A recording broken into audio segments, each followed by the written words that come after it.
Clemente Brentano. Contaba Ana Catalina, 45 años, y se encontraba como siempre, postrada en cama, consumida por el dolor y las tribulaciones, cuando apareció Clemente Brentano, en la humilde habitación que ocupaba en casa del molinero Limberg. Era la mañana del 24 de septiembre de 1818, día de Nuestra Señora de las Mercedes. Ella lo reconoció de inmediato, porque lo había visto imaginariamente.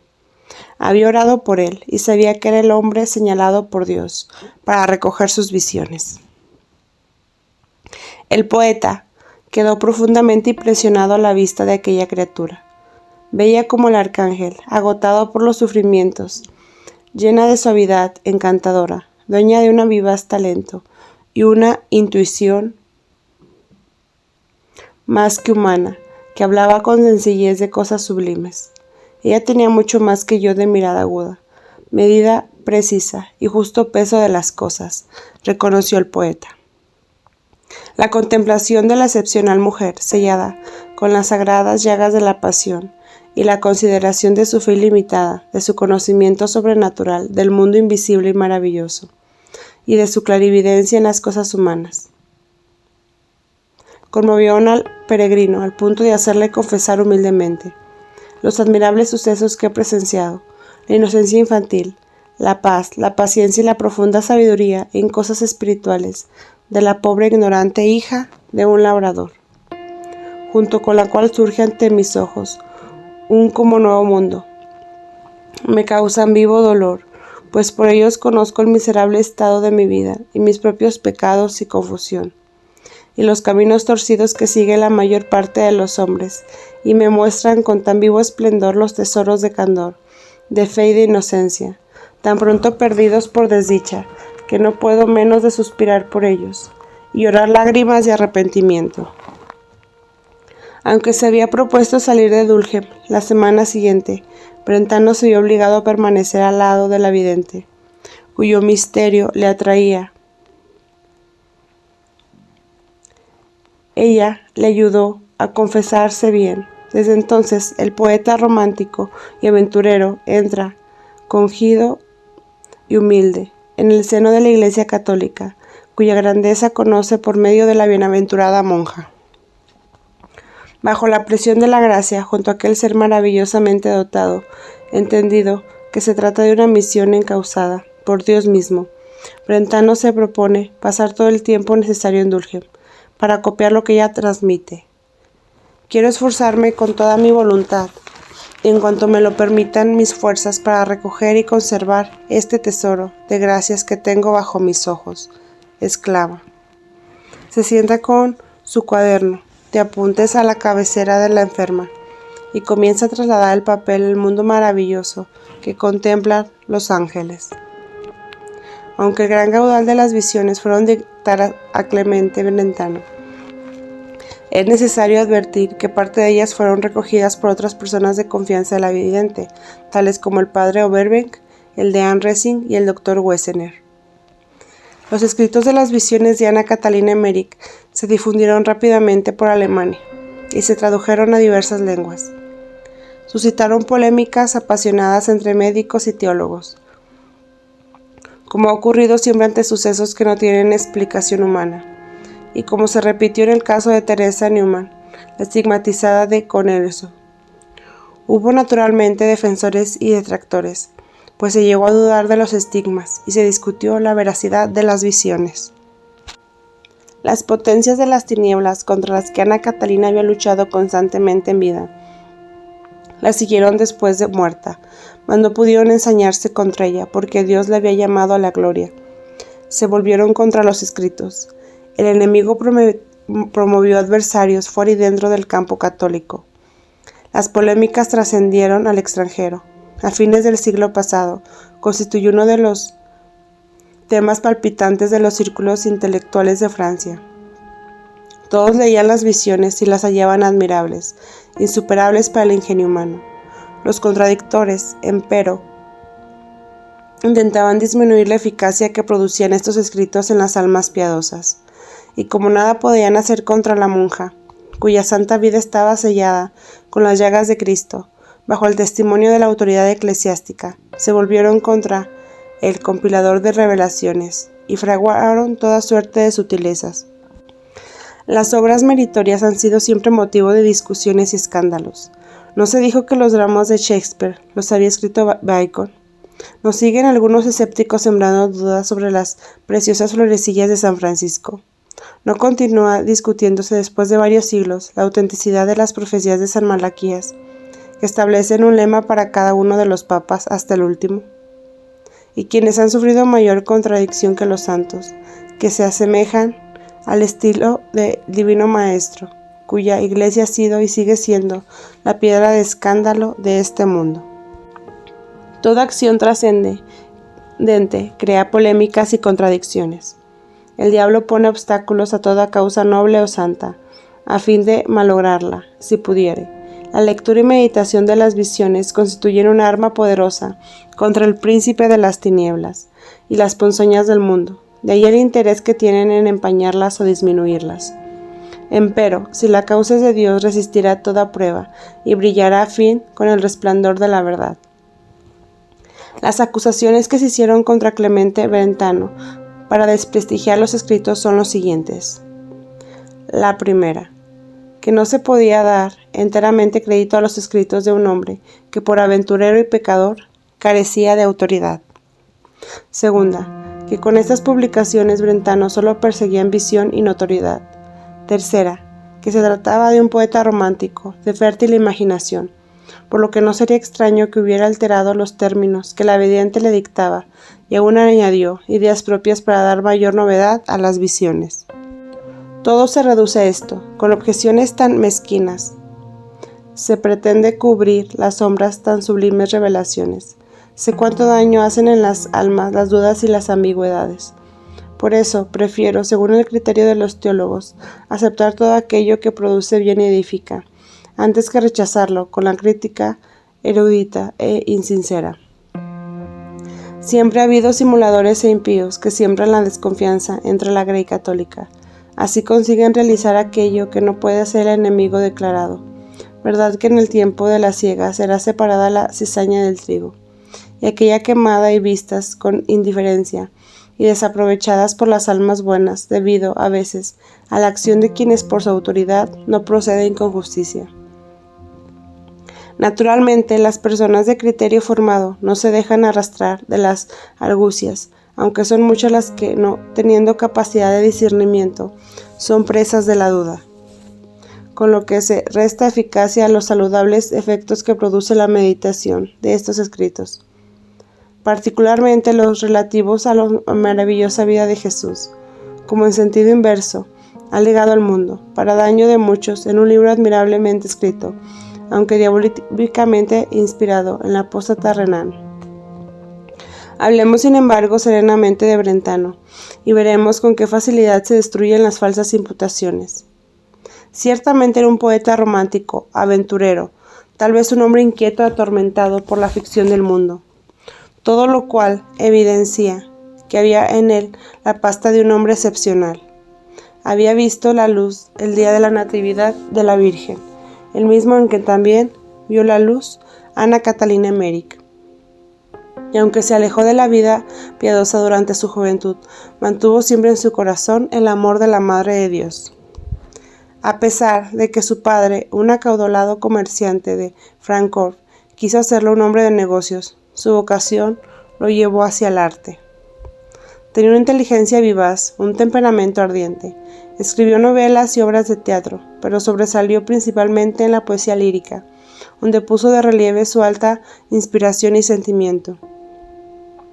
Asimiló las doctrinas racionalistas de época, viajó mucho, vivía con el ánimo insatisfecho, le hastiaba la vanidad del mundo, se sentía angustiado, insatisfecho, le hastiaba la vanidad del mundo, sentía angustia, deseos de liberación, buscaba una verdad que le satisfaciera.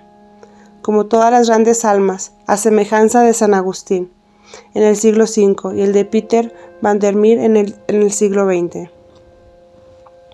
La vinculación con la estigmatizada de Durkheim cambió radicalmente el alma de Brentano.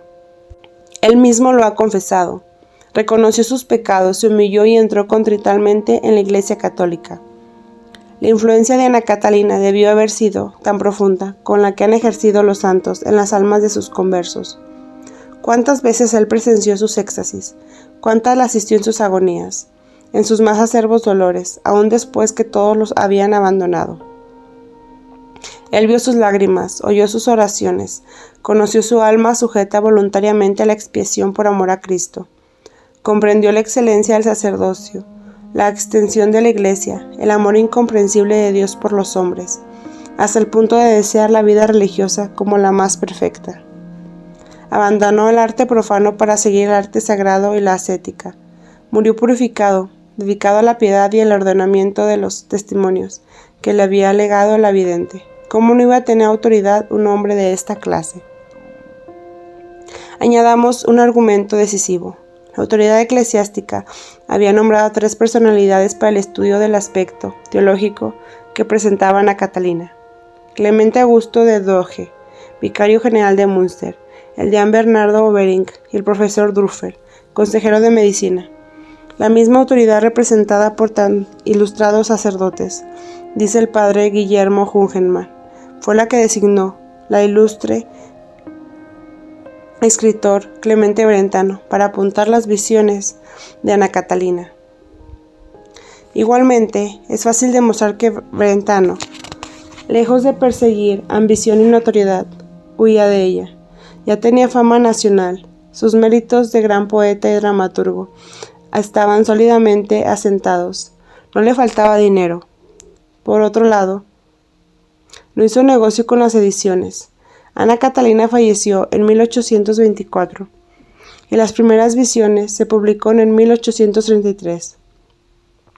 Se refería nada más que a la pasión de Jesús.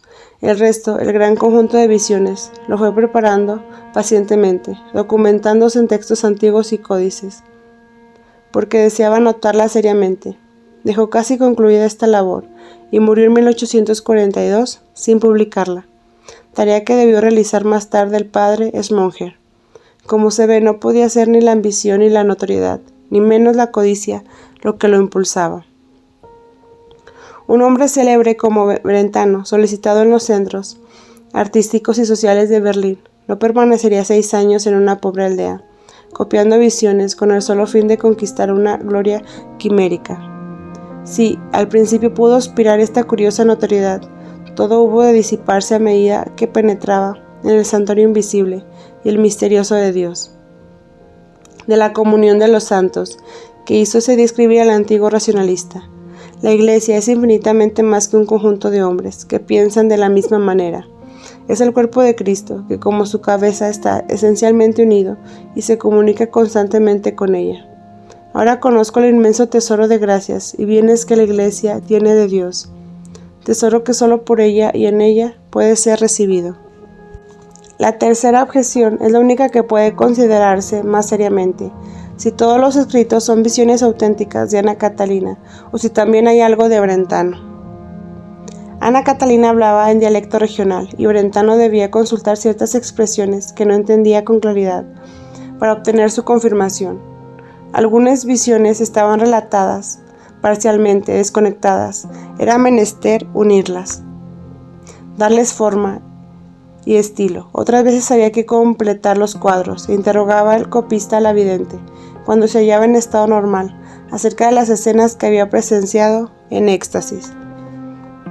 En ocasiones, Brentano solo podía reconstruir la escena cuando ella la describía de nuevo, y lo que no percibía en una sola visión, lo percibía en otra, como ocurrió con la extensa vida de Jesucristo, porque en cada éxtasis veía algo nuevo o recordaba pormenores significativos. Con todo, había momentos en que la vidente, a causa de su extremada postración física, veía algo confusamente, de su extremada postración.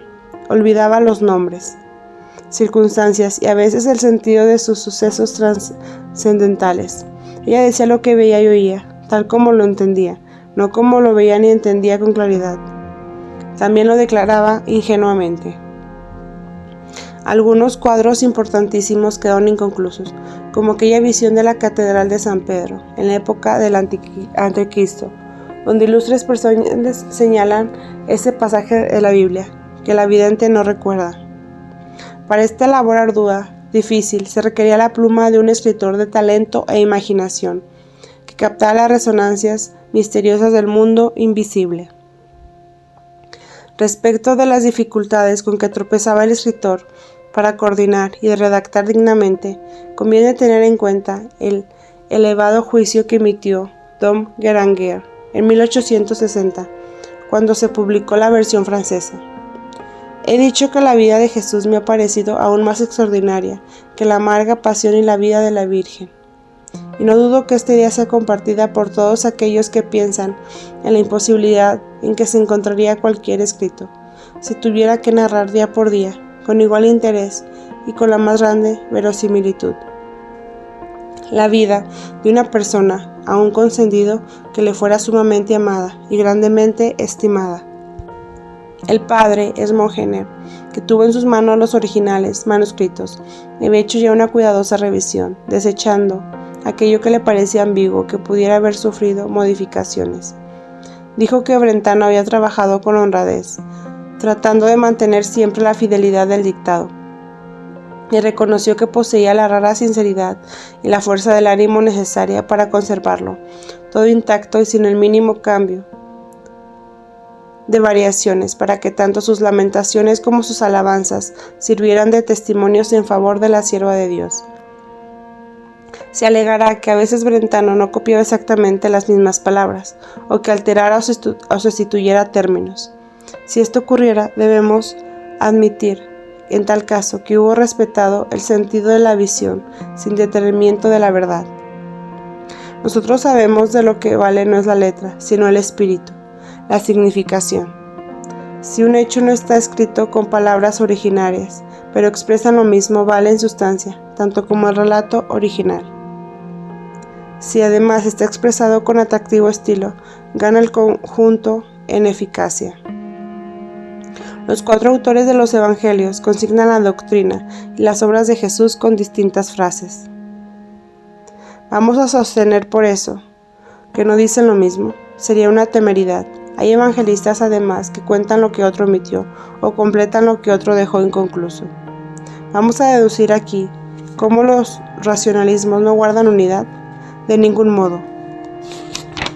Dicen lo mismo porque conservan igual sentido. Mantienen la unidad porque existe en ellos una análoga sustancia. Es lo que acontece con Brentano. En cuanto a la versión del dialecto, este ha tratado de ser lo más fidedigno posible, aun cuando admitamos que haya expresado las ideas e imágenes con fluidez y elegancia. San Jerónimo, que tradujo del griego y del hebreo al latín las Sagradas Escrituras, confesó que lo hacía teniendo en cuenta más el sentido de la letra y prefería la elegancia cuando no alteraba la verdad. Dijo: no debemos traducir palabra por palabra, a fin de que mientras seguimos las sílabas no perdamos la inteligencia. Brentano pudo cambiar el giro literario, emplear sinónimos elegantes y aún añadir adjetivos, por su condición de escritor, para presentar dignamente la obra, pero no ha dejado intactos los hechos genuinos, porque nadie podrá exigir, oh sofistas, que la doliente estigmatizada se expresará con la síntesis y la retórica que establecen los cánones gramaticales. Santa Teresa de Jesús y María de Jesús de Ágreda escribieron sus revelaciones por obediencia y porque podían consignarlas con sus propias manos. Ana Catalina no podía hacerlo. Consumida y martirizada como estaba por los dolores y continuos éxtasis, era menester copiar lo que relatara, ordenarlo y ponerlo en limpio. Ella no quería tampoco relatarlas por humildad o porque le causaban molestias, solamente lo hizo por mandato divino. Alguien tenía que escribir, un sacerdote no era más que indicado, por su carácter y condiciones azarosas de la época. Solo un escritor que al mismo tiempo fuera un poeta, con sentido de la verdad y belleza, y que supiera apreciar y amar aquel caudal de gracias celestiales, podía recoger el legado de Ana Catalina. ¿Acaso no ha dado Dios a los poetas los más delicados intuiciones? ¿No fue poeta David, el rey profeta, autor de los inspirados salmos, que cuentan antes de realizarse los dolorosos pasos de la redención de Jesús?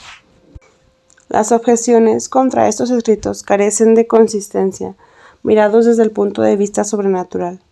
Un depósito de revelaciones tan grande y sagrado no podía provenir sino de Dios.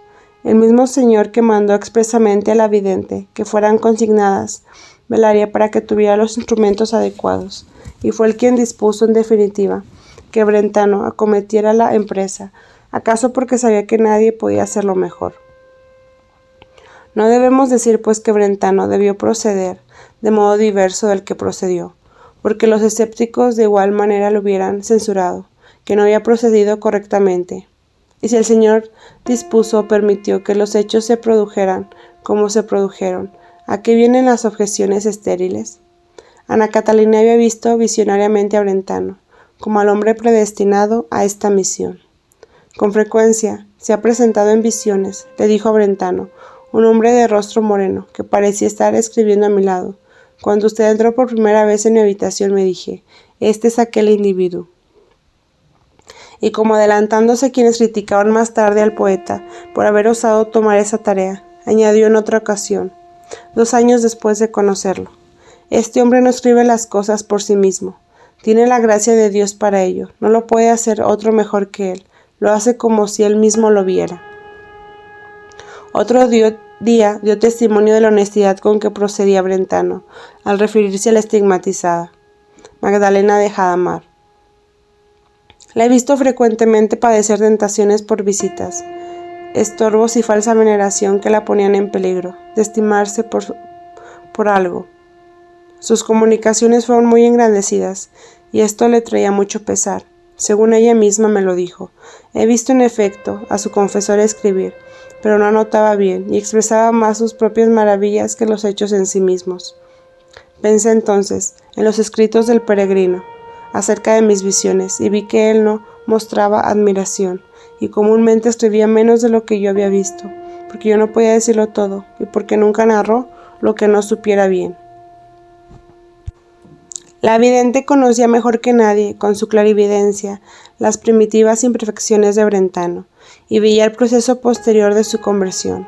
Si él fuera un mistificador, no hubiera copiado cosas que le desfavorecieron, como lo ha hecho. Ella le descubría secretos que no podían halagarle, sino avergonzarle, y él los copiaba honradamente. Debe rogar al peregrino, le dice la voz, y ella repite, que es humilde y paciente. Debe vencer su propia obstinación, y tú debes insistir en que esto se haga seriamente. Y al hablar de la oración, le señala francamente sus defectos. El peregrino le dice, recita sus oraciones con ansiedad, una después de otra, lo más brevemente posible. A menudo veo toda clase de malos pensamientos por su cabeza. Tienen la apariencia de bestias extrañas y feas, no las retiene ni se apega a ellas, pero tampoco las desecha con presteza. Es demasiado cierto, reconoce humildemente Brentano. ¿Qué mejor disposición de ánimo puede desearse? El poeta romántico y pecador se fue transformando así poco a poco, bajo la suave presión de la sierva de Dios, que veía gradualmente cómo iban mejorando las imperfecciones hasta la completa conversión. Nada afecta a la integridad de una obra la circunstancia de que el autor haya sido un gran pecador. San Pablo, San Agustín, Juan Pamini fueron grandes pecadores y después de su conversión han dado mucha gloria a Cristo y a la Iglesia. Los conversos apasionados toman la causa con más amor que con los que siempre han vivido dentro de la fe. Afortunadamente son pocos y mediocres los detractores de Clemente Brentano. En el afán por desacreditarlo, han llegado a combatirlo con detalles ridículos, a veces con los testimonios desleales de los mismos adversarios. Las apreciaciones que hizo el Dr. Rabé contra Brentano en 1879 carecen de seriedad porque el médico era protestante y Ana Catalina denunció su malicia cuando intervino en la comisión investigadora civil designada para estudiar los estigmas y dijo que él la calumniaba para complacer al gobierno de El Águila. El instrumento más eficaz que ahora se exhibe contra el poeta de Francfort es el libro escrito por Agustino Humpener. En este alegato agregado al proceso de la beatificación de Ana Catalina, después de reconocer las virtudes heroicas de la sierva de Dios, que de ningún modo hubiera podido desconocer.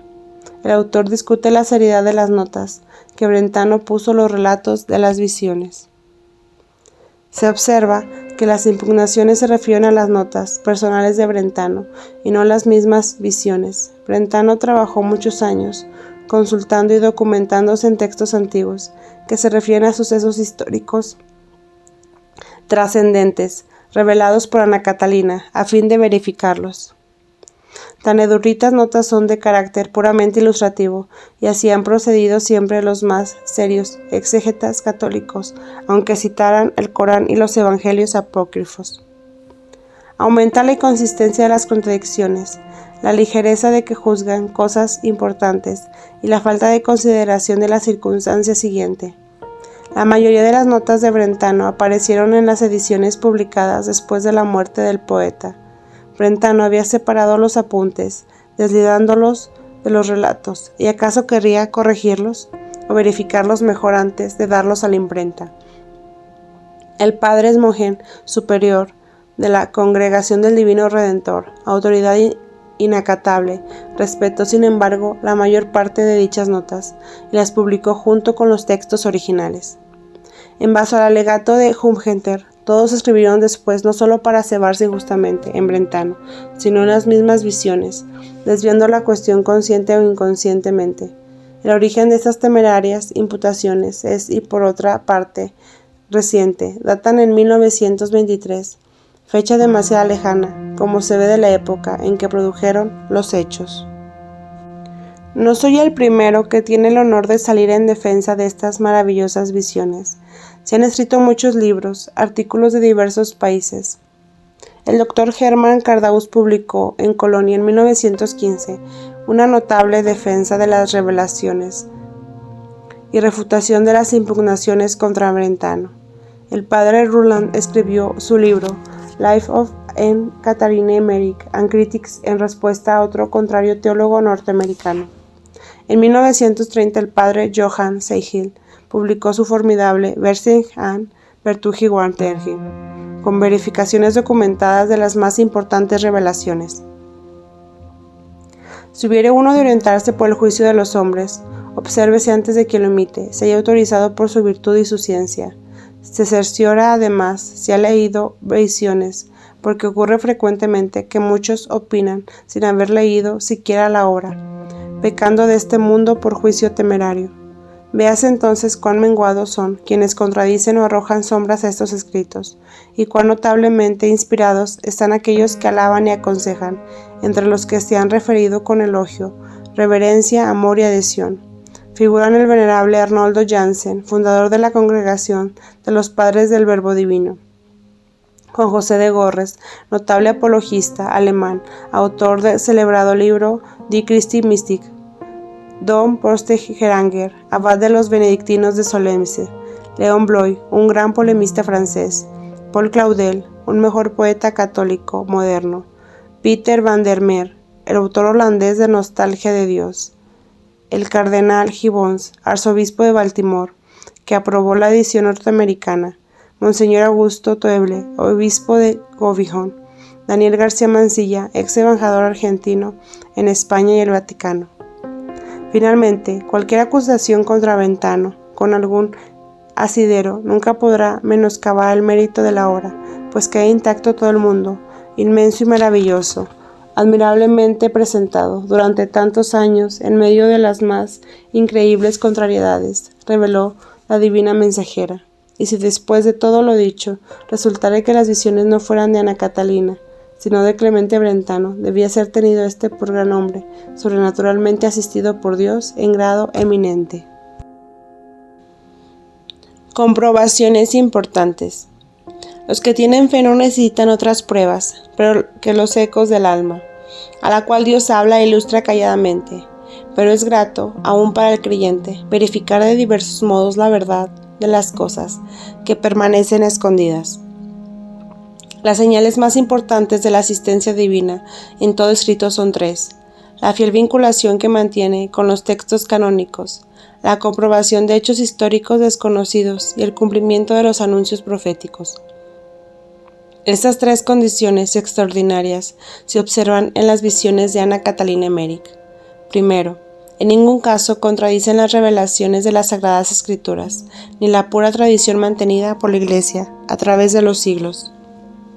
Ténganse en cuenta que sus visiones del Antiguo y Nuevo Testamento son muy extensas y minuciosas, contienen hechos, nombres y circunstancias que no figuran en la Biblia, donde una creación puramente humana fallaría, y que aquí por el contrario esclarecen o complementan pasajes que en el sagrado texto aparecen oscuras o incompletas, tales como entre muchos la caída de los ángeles antes de la creación, el alejamiento del paraíso terrenal, el carácter de Melquisedec, los antecedentes de los Reyes Magos, el maravilloso monte de los profetas, la comunidad de los esenios y numerosas fases de la vida del Redentor. Segundo, para la comprobación de episodios históricos ignorados, citaremos solamente dos importantísimos. Según las visiones, la Virgen fue conducida por San Juan Evangelista a Éfeso, después de la ascensión de Jesús, donde vivió muchos años, e hizo las estaciones del Vía Crucis. Teresa Newman la corrobora, aunque dice que la Virgen vivió en Éfeso del año 35 al 49, y que pocos meses antes de su fallecimiento volvió a Jerusalén.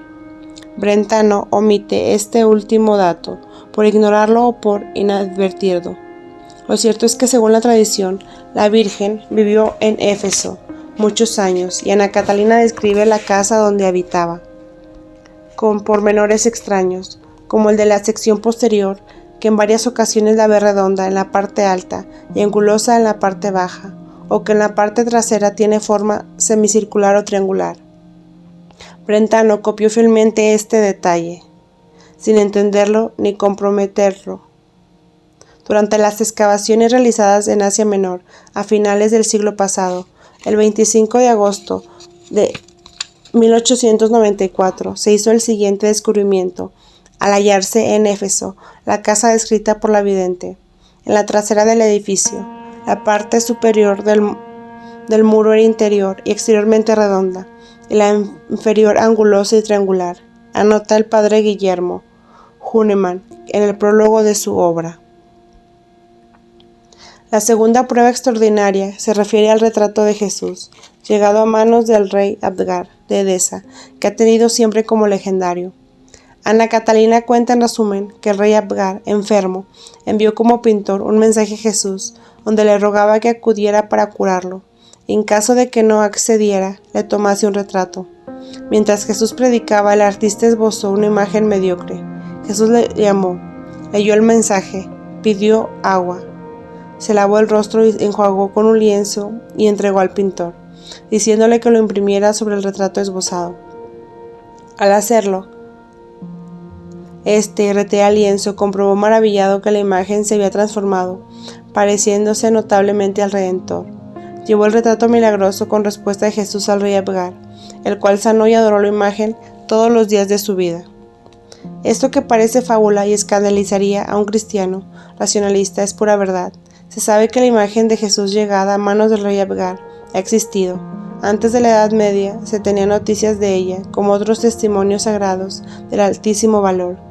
Acaba de actualizarlo el presbítero Johann Seyd en su meritísima obra.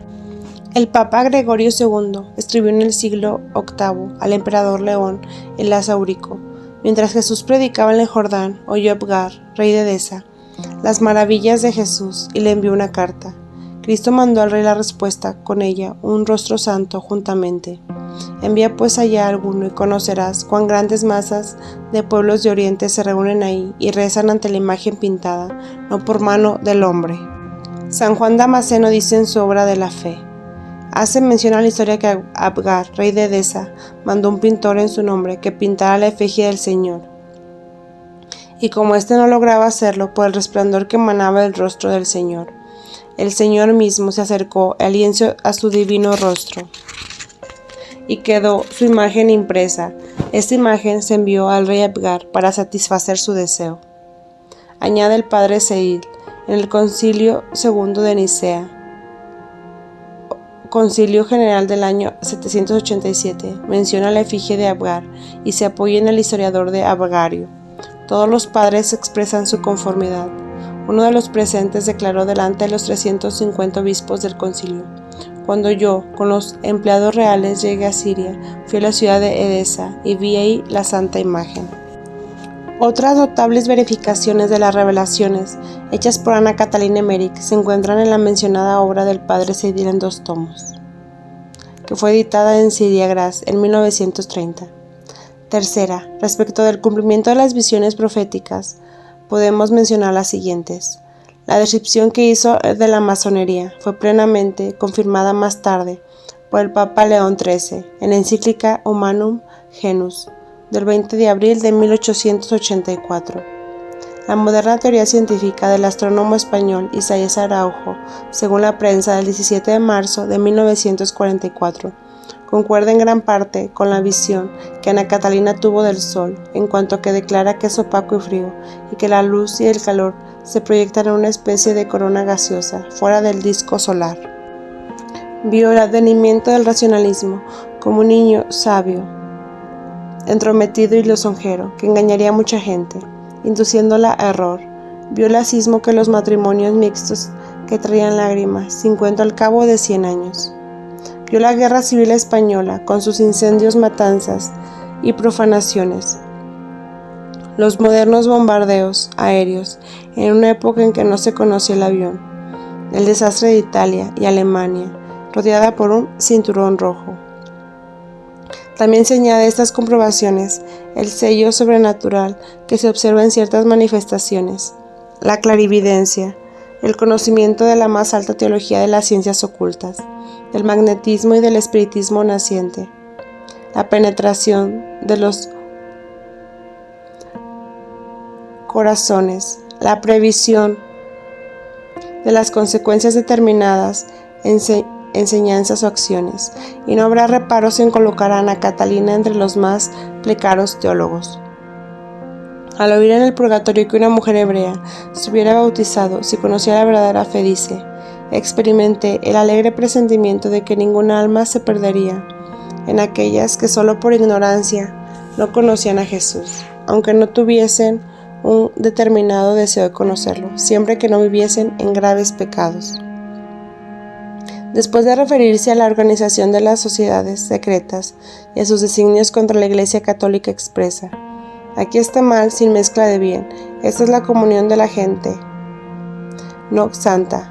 No puede declarar con palabras cuán abominables son y cuán permisivos y vanos los intentos de la asociación, desconocida en gran parte por sus mismos adeptos. Poseía una admirable intuición psicológica. Luego de aludir al fiel criado de la familia francesa, que era esbelto, ligero y flexible, comenta: nunca he podido soportar a los hombres rígidos, inmóviles y lentos. Muchas veces creo que las almas de los hombres activos se conmueven más fácilmente. Leía los más íntimos y fugaces pensamientos. A Brentano le había adivinado sus secretos, y cierto que era un poeta, pensaba en la muerte de ella, y recordaba que un papa había mandado cortar la mano de una bienaventurada muerta. Ana Catalina se lo descubre sonriendo: usted está pensando en mi muerte y quiere cortarme la mano. Sabía la severidad de que serían castigados los sacerdotes indignos. Los dedos de los sacerdotes serán reconocidos en el purgatorio y en el infierno arderán con un fuego especial. Todos los conocerán y vituperarán. Yo nunca había podido comprender por qué Satanás tentó a Jesús en el desierto, si sabiendo que era Dios no podía vencerlo. Luego de expresar a Ana Catalina que el diablo dudaba de la divinidad de Jesús porque lo veía sufrir y mortificarse como hombre, añade: pregunté una vez interiormente, ¿cómo puede suceder que Satanás desconociese en absoluto que Jesús era Dios? Recibí acerca de eso instrucciones maravillosas y bellas, y vi muy claras como el no saberlo Satanás ni los hombres, y el tenerlo que aprender a creer era, para los últimos, de provecho incomprensible. Una palabra que recuerdo me dijo el Señor: no supo el hombre que la serpiente que le sedujo era Satanás. Por eso no ha de saber tampoco Satanás que es Dios quien ha redimido al hombre. Vi también que Satanás no conoció la divinidad de Cristo antes que libertara a las almas de los infiernos. Veía la supervivencia de los santos en lugares donde reposaban sus huesos, que siguen ejerciendo influencias de bendición y amor. Al aclarar la extensión del valor de las reliquias, ilustra teóricamente, son reliquias los miembros del santo perdidos antes de su conversión, como toda la humanidad anterior a la verdadera venida de Cristo, que está redimida por él. Ana Catalina revela que el nacimiento de Jesús tuvo lugar antes de completarse el año 3997 y que nuestra era no comenzó después del 4000. Por lo tanto, estos 4 años fueron olvidados. ¿Quién podrá negarlo? ¿Y quién podrá negar su aseveración de que el cáliz empleado por el Señor en la última cena es el mismo el cual Melquisedec ofreció sacrificio del vino delante de Abraham, quien lo conservó y después se extravió, y que un día aparecerá nuevamente? ¿Y quién podrá discutirle que la gruta donde lloraron su desdicha Adán y Eva, al ser expulsados del paraíso terrenal, no es la misma del huerto de los olivos, donde Jesús padeció la agonía?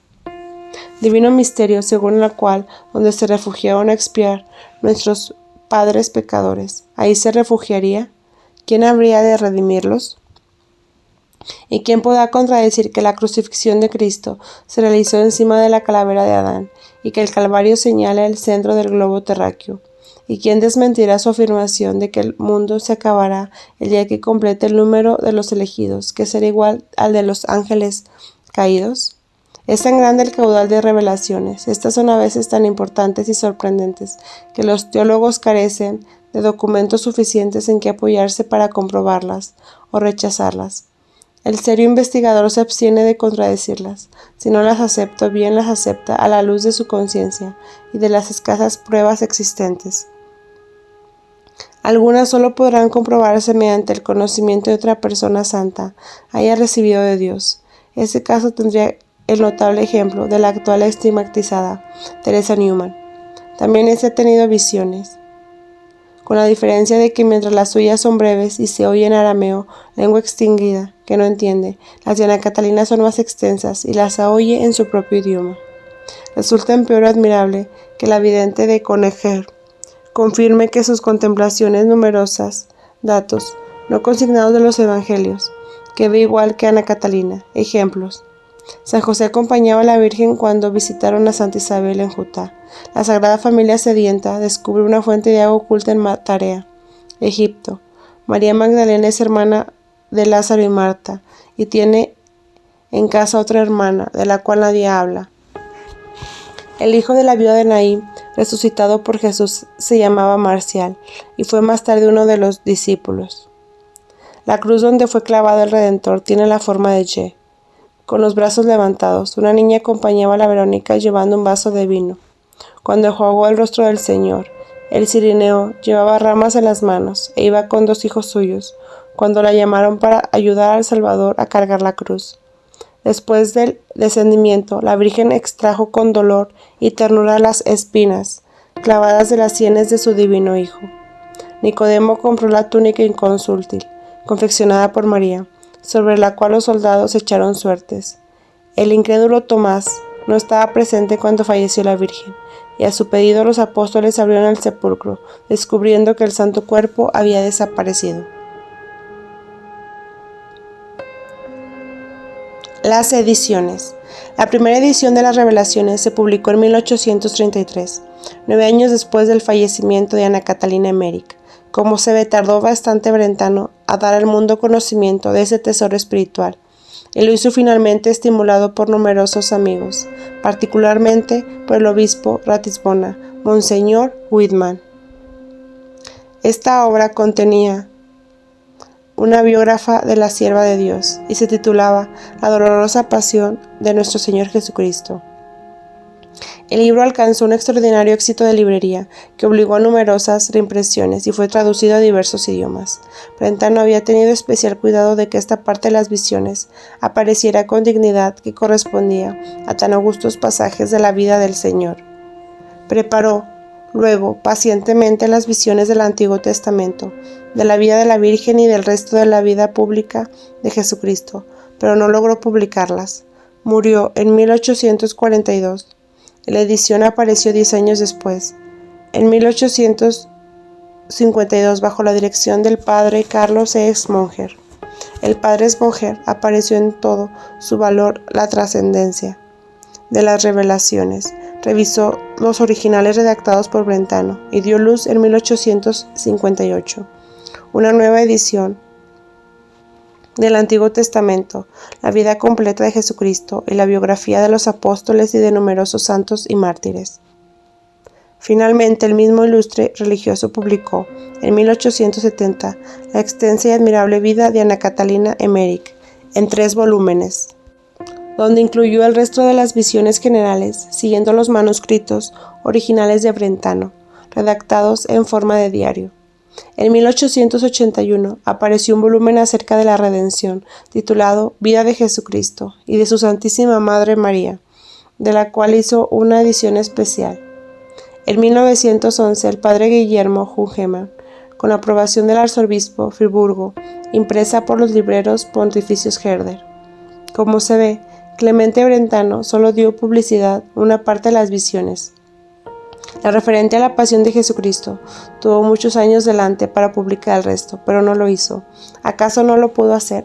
Pasó bastante tiempo ordenándolas y documentándose para verificar muchas extrañas revelaciones de carácter histórico, y de ello son frutos sus eruditas acotaciones.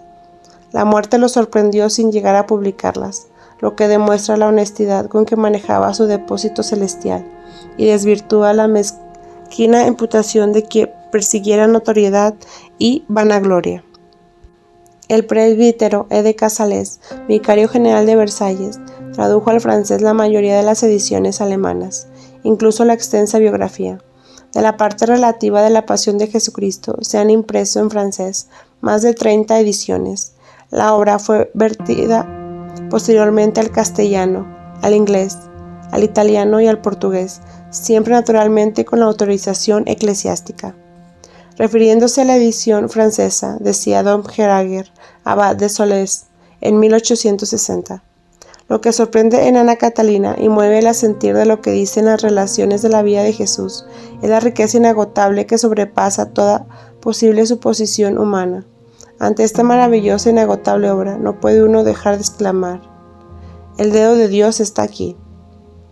Aludiendo a la versión inglesa, escribió Monseñor Gross, arzobispo de Oregón en Estados Unidos. Es una obra maestra en su género, y su publicación será saludada con indecible entusiasmo por nuestros hermanos los católicos de Alemania y Francia. El cardenal Gibbons, arzobispo de Baltimore, manifiesta al aprobar la edición norteamericana de las visiones que Pío IX, de feliz memoria, tiene el de ellas tan alta que él mismo mandó hacer una traducción italiana de la edición alemana que se le había entregado para que ambas salieran al mismo tiempo. Respecto de las versiones en castellano, solo conocemos la dolorosa pasión de nuestro Señor Jesucristo, editada en Madrid en 1865 y reimpresa muchas veces, Pasión y muerte del Divino Redentor y la vida de María Santísima, editadas en Barcelona.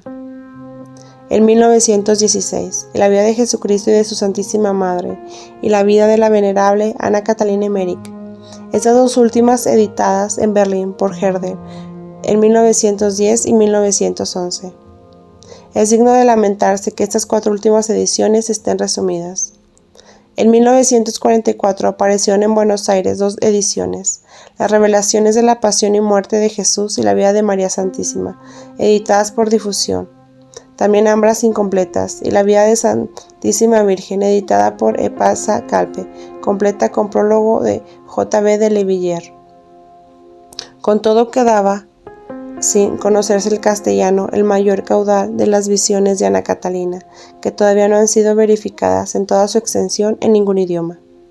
Esta importante tarea, con la edición de las visiones y revelaciones completas, la realiza por primera vez en Buenos Aires la editorial Guadalupe, bajo la dirección de los padres del Verbo Divino, que se hacen de este modo intérpretes del profundo respeto que sentía el venerable Arnoldo Jansen hacia la vida y las visiones de Ana Catalina. El santo fundador halló en estos escritos una fuente admirable de las prácticas piadosas y de conocimientos teológicos que le ayudaron a penetrar con mayor lucidez en los arcanos divinos.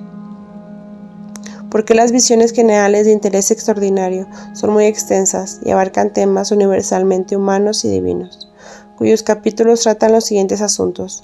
Aparte de las vidas completas de Jesús y de la Virgen, autobiografía de Ana Catalina Emmerich, visiones de sus amigos y enemigos, visiones del cielo, del purgatorio y del infierno, visiones de los astros y de los elementos naturales, visiones del Antiguo Testamento, visiones de la Santísima Trinidad, de la Eucaristía y del poder sacerdotal, visiones del año litúrgico, visiones de la iglesia triunfante, purgante y militante, visiones de los ángeles, de los demonios y de los espíritus planetarios, visiones del Papa y de la iglesia romana, visiones de las sectas, de los cismas, de las herejías y de las sociedades secretas, visiones de los premios y castigos de ultratumba, visiones del monte de los profetas, de una comunidad hebrea en Abisinia, de diversos países, visiones del racionalismo, del magnetismo, de matrimonios mixtos, de pecados y de conversiones, visiones de los santos antiguos y modernos, de los mártires y de los confesores,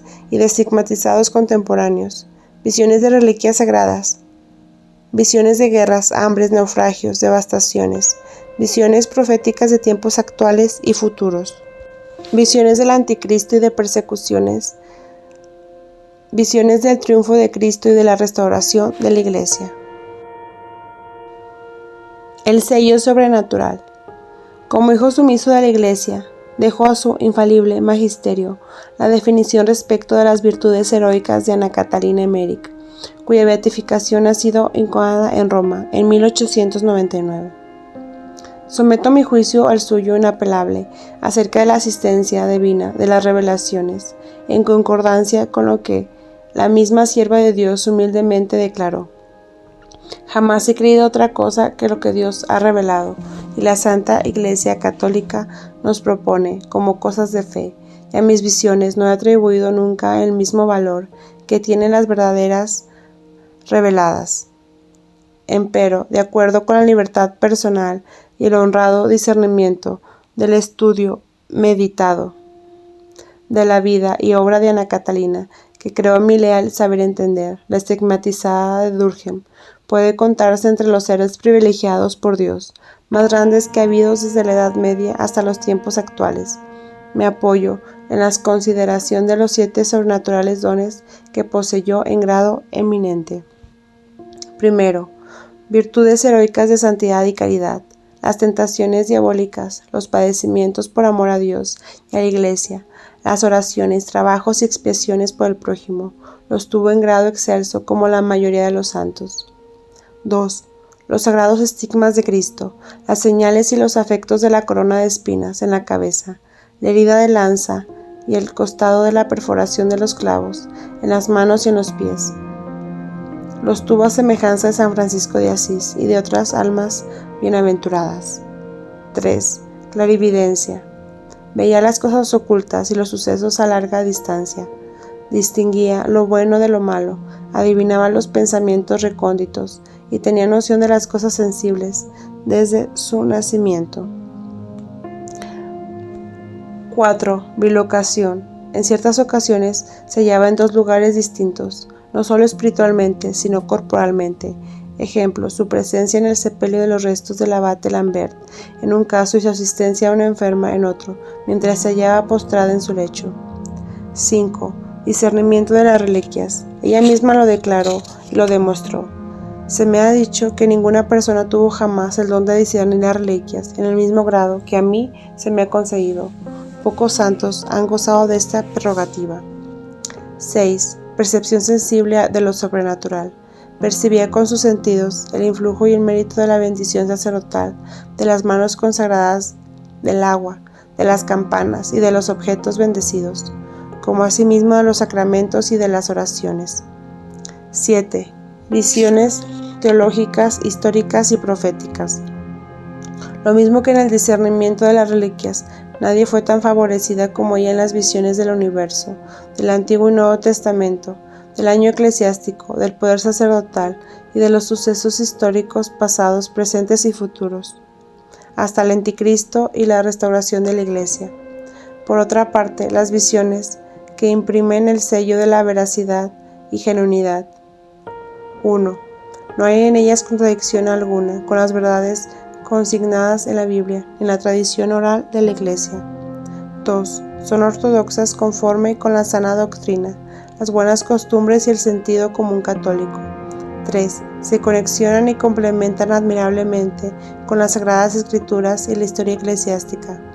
4. Ilustran acerca de los misterios divinos, de los sacramentos y de los preceptos, y esclarecen puntos oscuros insuficientemente definidos por teólogos y exegetas.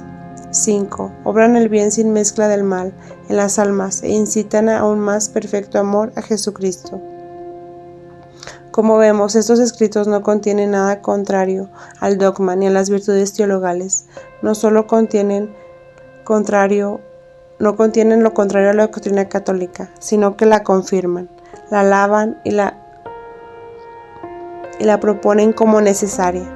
Sostienen cuanto a la Iglesia, inclusive muchas prácticas olvidadas o relegadas que florecieron durante el esplendor religioso de la Edad Media. Se honra en forma inefable al Santísimo Sacramento, se reconstruye la historia de su devoción y se esfuerza por acrecentar el amor de la divina presencia. Con amorosa piedad se muestra el sacrificio de la misa y sus santos efectos, y con tristeza se descubre los defectos de los celebrantes, que son reparados espiritualmente. La visionaria goza con las obras de misericordia, se horroriza con las impiedades, se compadece con la desesperación de los pecadores, enaltece la paciencia de los santos y el heroísmo de los mártires. Está en todo concorde con la Iglesia, en grado sublime. Ni se puede alegrar que aquí hay algo maligno, con un ser tan extenso lo que hay. Uno de los distintos más valiosos es cabalmente la firmeza en que están señalados el mal y sus consecuencias, la exposición diáfana de los numerosos misterios oscuros y profundos. Esa fue una de las grandes verdades que comprobó Peter van der Meer, a quien Leon Bloy aseguraba que las visiones le ayudaban a comprender muchos aspectos difíciles en materia religiosa. Es un poderoso auxiliar en la lucha contra el enemigo del género humano, a quien desenmascara en sus múltiples facetas. En ninguna parte he conocido mejor el carácter de las sociedades secretas que trabajan bajo la inspiración carácter.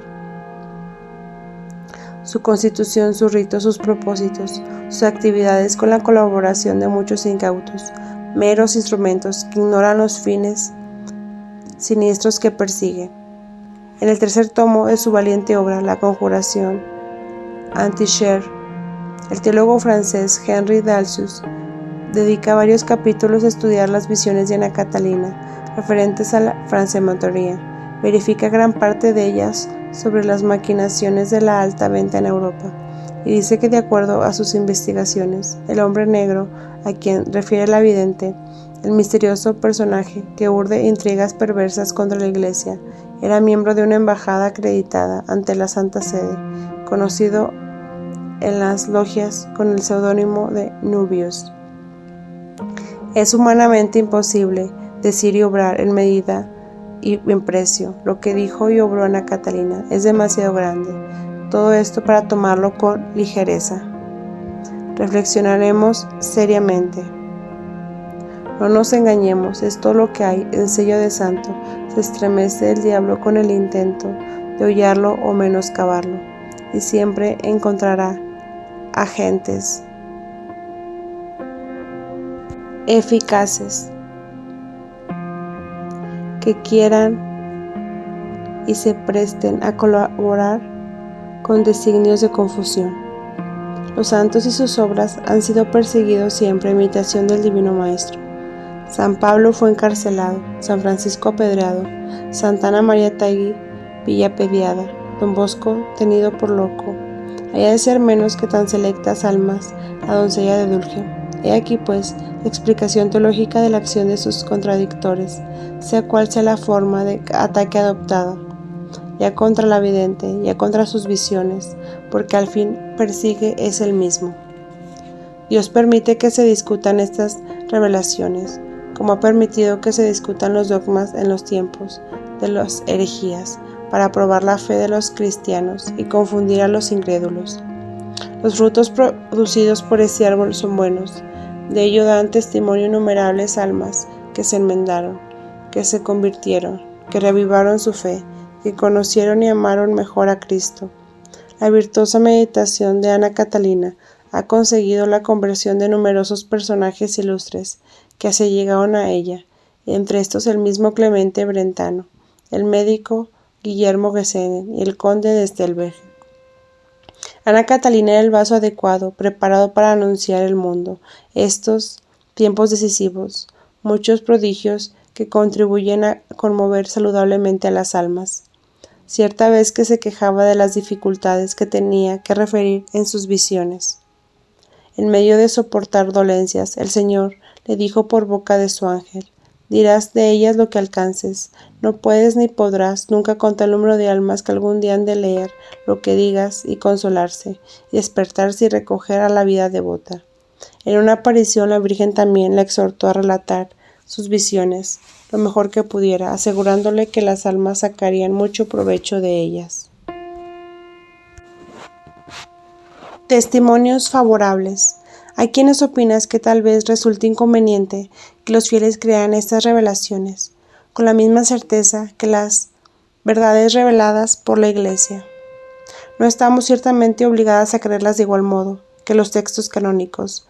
Más peligro hay en aceptarlas, o en aceptar por lo menos lo que nos parece bueno.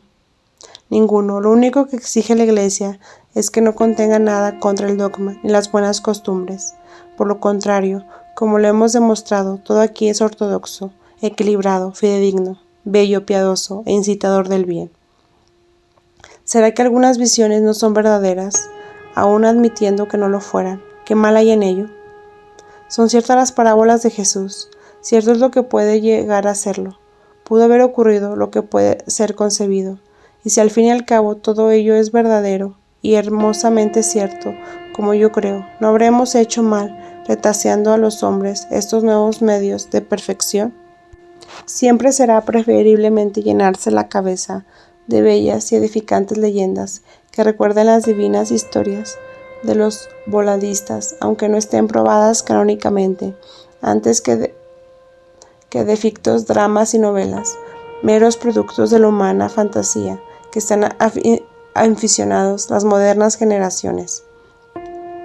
Menor peligro hay que creer y recibir lo que con alguna probabilidad nos refieren personas de bien, cosa que no solo está reprobado por los doctos, sino que sirve la edificación del prójimo antes que rechazarlo, todo con espíritu temerario de desprecio, dijo San Pedro Canicio. Y a quienes alegaren que solo debe aceptarse lo que ha sido interpretado y aclarado por los doctores de la Iglesia. Es lo que se refiere a las Sagradas Escrituras y el universo teológico, responde Pío XII en su reciente encíclica Divino Afflante Spiritu, declarando en materia religiosa hay muchas cuestiones libradas a nuevas interpretaciones, porque tengan en primer término ante los ojos que en las normas y leyes dadas por la Iglesia se trata de la doctrina de la fe y costumbres, que entre las muchas cosas que los santos libros legales, históricos, sapienciales y proféticos se proponen, son solamente pocas aquellas cuyo sentido haya declarado por autoridad de la Iglesia, ni son muchas aquellas que las haya unánimemente consentimiento de los padres. Quedan pues muchas, y ellas muy graves, en cuyo examen y exposición se puede y debe libremente ejercitar la agudeza y el ingenio de los intérpretes católicos, a fin de que cada uno, conforme a sus fuerzas, contribuye a la utilidad de todos, al adelanto cada día mayor de la doctrina sagrada y a la defensa y honor de la Iglesia. Dios utiliza infinitos medios para dar salud a los hombres, en todos los siglos, según las necesidades de la época. Suscita santos, órdenes monásticas, celestiales apariciones, nuevas actividades y devociones destinadas a reavivar el fervor. Las revelaciones de Ana Catalina constituyen uno de los grandes medios modernos.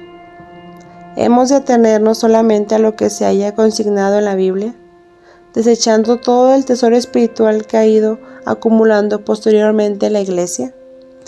En esto procederíamos como el pueblo judío, que solo acepta el Antiguo Testamento, clausurándose las puertas de las gracias evangélicas. Hemos visto por lo demás, según la autorizada palabra del Papa, que todavía no han sido interpretadas justamente las dificultades de los sagrados textos. Dios es creador y crea constantemente, y sostiene lo creado, y lo manifiesta gradualmente para salud de los hombres. ¿Quiénes somos nosotros, criaturas suyas, deleznables, para poner límites de su poder creador, para pensar que ha cerrado su poder revelador, que es al mismo tiempo una manifestación de su misericordia? Por eso habrá obras nuevas, santos y portentos nuevos, y todavía un cielo nuevo y una tierra nueva serán creadas, en todo lo cual glorificaremos la omnipotencia de Dios. Verdad es que todavía la Iglesia no se ha expedido oficialmente acerca de las visiones de Ana Catalina, mas no absolutamente indispensablemente su fallo. En muy contados casos emite declaración la sede romana sobre escritos que tratan temas sobrenaturales, acerca de los cuales no posee un dictamen definitivo, dejando su aceptación a la honrada libertad de los fieles. La Iglesia no prueba fácilmente los milagros y las profecías. Solo las Sagradas Escrituras son canónicamente infalibles. Muy pocos autores bienaventurados que refirieron nuevas revelaciones tienen la aprobación eclesiástica. Los sueños proféticos de Don Bosco, eminentemente santo, no cuentan con esa aprobación, no obstante que gran parte de ellos se han cumplido. Vamos a rechazarlos, por eso, cuando sabemos que se hayan apoyados en su vida heroica y santa. Así como Don Bosco, ¿por qué no tendríamos una actitud semejante con Catalina, cuyas visiones están conformes con el sentir de la Iglesia y algunas de sus profecías se han cumplido? A los eruditos racionalistas y a los directores de conciencia les persuadirá mejor, seguramente, el autorizado criterio de Santo Tomás de Aquino, que expresa categóricamente: impío y escandaloso sería negar, sin examen y en conjunto, los milagros que se dicen obrados por los santos de Dios y las revelaciones que se dicen hechas a ellos, aunque no aún sean aprobados por la Iglesia como dogmas. La circunstancia de que Ana Catalina no haya sido aún canonizada carece de un valor probatorio. Hay muchos hombres y mujeres de virtudes heroicas que no están canonizados. Tomás de Kempis, autor de la incomparable imitación de Cristo, no está canonizado y nadie le negará santidad. Si Santa Teresita del Niño Jesús no hubiera escrito su admirable historia, ¿acaso no habría sido canonizada? Pues su extraordinaria vida transcurrió en el silencio del claustro. Aunque la sede romana no haya dado su veredicto oficial, acoge sin embargo con veneración todo lo relacionado con Ana Catalina y recomienda la lectura de sus visiones y meditaciones, según el testimonio irrecusable del embajador Daniel García Mansilla, devoto de la estigmata de Dulgem, que dijo: puedo asegurar que cuando me encontraba en Roma, en representación diplomática del gobierno argentino, ante la Santa Sede, muchos personajes de la curia, entre ellos Monseñor Pixardo, hoy cardenal, mi amigo venerable, recomendaban el texto de la dolorosa pasión de nuestro Señor Jesucristo, según las visiones de Ana Catalina Emmerich, para meditación durante la Semana Santa. Teresa Neumann, la estigmatizada de con Jesús, refiriéndose a Ana Catalina, ha dicho en tiempos de Pío XI: ese papa no dirá nada de ella, el que le sigue dirá poco, mas el que le sucederá hablará mucho. Llegará el día en que Ana Catalina será exaltada, y la suya será una exaltación gloriosa. Dios la reserva para la hora propicia. Será exaltada muy alto, porque se había humillado muy bajo. Será coronada con las almas seráficas que rodean a Cristo, porque poseía los secretos del Rey. El que es de Dios conoce las cosas de Dios, el que no lo es no las conoce. Para el que no cree es vano hablar, el obstinado no creerá ni aun frente a un milagro. La incredulidad tiene doble faz, una vez es ignorada, otra peligrosa presunción. Los fariseos no creían en la divinidad de Jesús después de la curación del ciego de nacimiento, y la misma resurrección de Lázaro fue motivo para que desearan darle muerte. No podemos pretender, pues, que todos crean en los estigmas y en las visiones de Ana Catalina. Hay quienes alegran que la vidente relata cosas extrañas que conoce, porque existen documentos, otros que las ha inventado, porque faltan documentos para comprobarlas. Si hay documentos que carecen de mérito, si no los hay, no pueden ser aceptadas. Algo semejante censuraban los fariseos a Jesús cuando arrojaba a los demonios. Si no los echaba, no tenía poder de Dios. Si los echaba, obraba por medio de Belcebú. Y otra cosa puede responderse a esta generación descreída, sino lo que el mismo Jesús les contestó. Todo reino dividido en bandas quedará destruido, y toda casa se derrumbará. Pero si Satanás está también dividido contra sí mismo, ¿cómo subsistirá su reino? Si Ana Catalina no tuviera la inspiración de Dios, la tendría del diablo. Mas si así fuera, ¿cómo es que toda su obra va contra el diablo? Es peligroso poner en manos de algunas personas cosas de mucho precio, porque las estropearán. Como hay seres quienes debiera prohibírselos tocar asuntos sagrados, porque las perras no deben darse a los cerdos. ¿Verdad que no todos pueden enfrentar y entender el sentido de a veces oculto? Se necesita disposición espiritual, sencillez. Por eso quienes no tienen muchas luces deben atenerse al juicio de personas autorizadas. No puede apreciar la grandeza de las visiones quien está inficionado del espíritu del siglo, del necio racionalismo, que pretende someterlo todo a la fría experimentación, que ni en milagro se ve nada sobrenatural, porque no tiene fe, cuando la fe no se somete a la investigación ni la curiosidad. Este libro no es para el temerario ni para el soberbio, que antepone la ciencia del mundo a la del cielo. Este libro es para el humilde, para el temeroso de Dios, para el que ama de verdad y prefiere la vida del espíritu que perdura a la de la carne que fenece. En estas ricas fuentes han abreviado muchos poetas y escritores que llevan nuevos motivos, originales creaciones, inspirados en las visiones de Ana Catalina Emmerich. Se han escrito poemas, relatos y novelas, entre otros. El mártir del Gólgota, del español Enrique Pérez Escrich, María de Magdala, de la alemana Ana de Crane, y Horizontes Perdidos, del inglés James Hilton.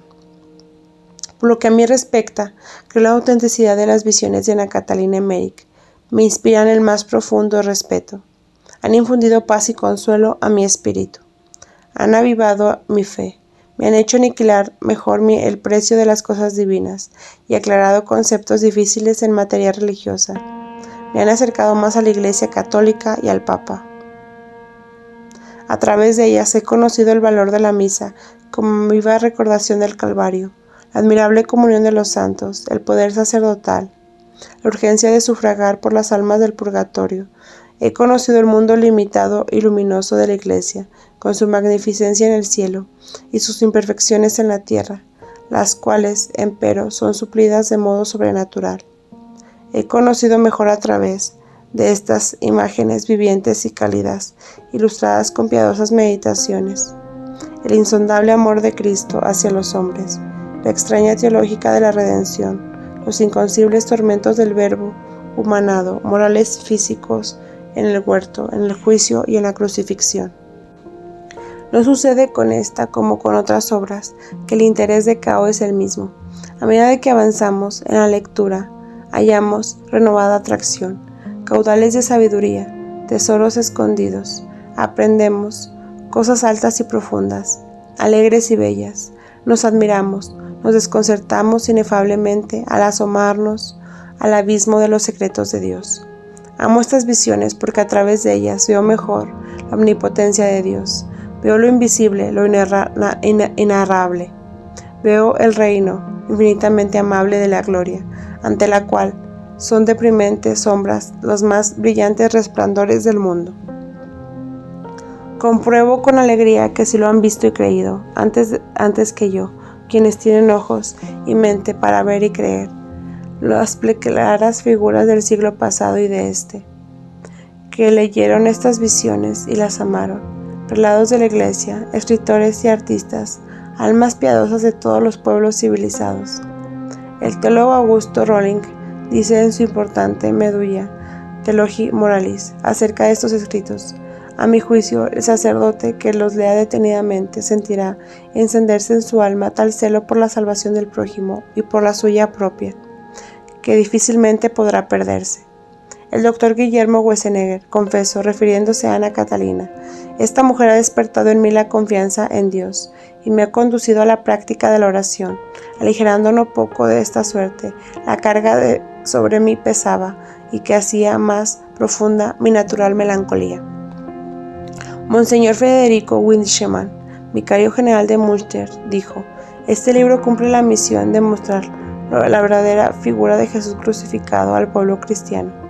Solo en el día del juicio universal se podrá medir cuánta cosecha ha traído esta semilla y lo que Ana Catalina ha conseguido con sus dolores, oraciones y visiones, por el triunfo de la Iglesia de Jesucristo. No conozco otras revelaciones que sean más ricas, más profundas, más estupendas y arrebatadoras en su género como las visiones de Ana Catalina Emmerich, declaró Juan José de Gorres en su tratado de mística citado. Los escritos de Ana Catalina Emmerich respiran un espíritu tan profundo de fe y un amor de Dios tan generoso que su piadosa lectura debe producir un tesoro de bendición y de su edificación en los fieles, expresó el obispo de Comington, Monseñor Augusto M. Toeble. Leon Bloy decía que si la vida de Ana Catalina Emmerich por el padre Smoger fuera leída por 20 personas en cada diócesis, Dios cambiaría la faz del mundo. Y su amigo el escritor holandés Pieter van der Meer de Walcheren estampó en su diario de conversión: leo esta historia extremadamente de emoción, descubro cada instante nuevas y maravillosas en el catolicismo. Los veo como una catedral espiritual, infinitamente bella, a donde mi alma puede penetrar. Me resulta tan evidente que por medio de la Iglesia se conoce el recto camino que lleva a Dios. Bloy tuvo razón al decir, cuando me prestó este libro, que me ayudaría enormemente a ver claro, a comprender mejor muchas cosas oscuras. Invitación. Escribía San Pablo a los tesalonicenses: no apagues el espíritu, no desprecies las profecías, examínalo todo y abraza lo que es bueno. A los sinceros, a las almas sedientas de verdad, a los hombres de buena voluntad, invito a leer esta maravillosa obra. No juzguen antes de conocerla, léanla y mediten, para tener cabal conocimiento de ella. Después acéptenla o no, mas abraza lo que es bueno. Es cosa segura que conmoveréis saludablemente, que aprenderán cosas que no son portentosas, son menos ciertas, que se abrirán vuestros ojos a un reino inmenso y esplendoroso, más que un reino de hadas, que no podrá menos de ser amado, porque es el reino de Cristo. En los años que corren, sensuales y febriles, en una sociedad roída por las discordias, donde se ha enfriado la caridad como signo del final de esta generación, no encuentro para el alma desengañada y atribulada libro más consolador, después de las Sagradas Escrituras, que el de las revelaciones de Ana Catalina Emmerich. Su lectura produce una fuerza misteriosa para aventar la fe bajo la ceniza, para estimular la misericordia hacia el prójimo agobiado, para acrecentar la esperanza en medio de las incertidumbres terrenas, para la vida eterna, llena de paz y de luz. Precisamente para este siglo minucioso, escrupulosamente avisor, ávido de novedades fuertes, se avienen estos escritos tan detallados, tan diáfanos, tan ilustrativos y cautivadores. Dios dispuso que se difundieran ahora estos conocimientos antiguamente, tal vez innecesarios porque habría mucha fe, pero hoy indispensables porque hay poca fe. La tierra está fría, desolada y oscura. Rápidamente avanza la humanidad hacia una zona tenebrosa. Parecen azotar el aire los siniestros aletazos del amo del mundo.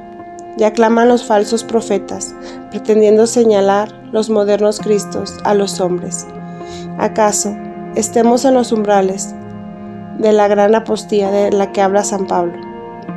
En el horizonte cercano se perfilan los rasgos del hombre de perdición, que seducirá a las masas con sus prodigios y desencadenará la persecución universal. Es hora de fortalecerse con los dones instituidos por Jesucristo, el menester abrevar renovadamente en las siempre frescas fuentes de los sagrados textos. Estas meditaciones resultan después de aquellos orientadoras y salvadoras. Al fin de cuentas, después de la atenta reflexión de las cosas del mundo, descubriremos qué es lo que vale es lo espiritual, hacia los misterios divinos. Sabemos orientar nuestras mejores aspiraciones. Y en la tierra, solo en la Iglesia Católica se vive lo sobrenatural y eterno. Bienaventurado el hombre que me oye y vela a mis umbrales cada día, y está de acecho en los postigios de mi puerta, dice el Señor de los Proverbios. Oh Dios incomprensible y grande, bendito seas, porque dispusiste que una mujer muy débil y adolorida, como una cosa que se deshace en tus manos, llevara los sagrados estigmas de tu divino Hijo, y fuera el mensajero que nos revelara los maravillosos arcanos del universo infinito. Te alabo, Señor, porque descubriste a los humildes y ocultaste a los poderosos las magnificencias de tu gloria. Juan Carlos Moreno.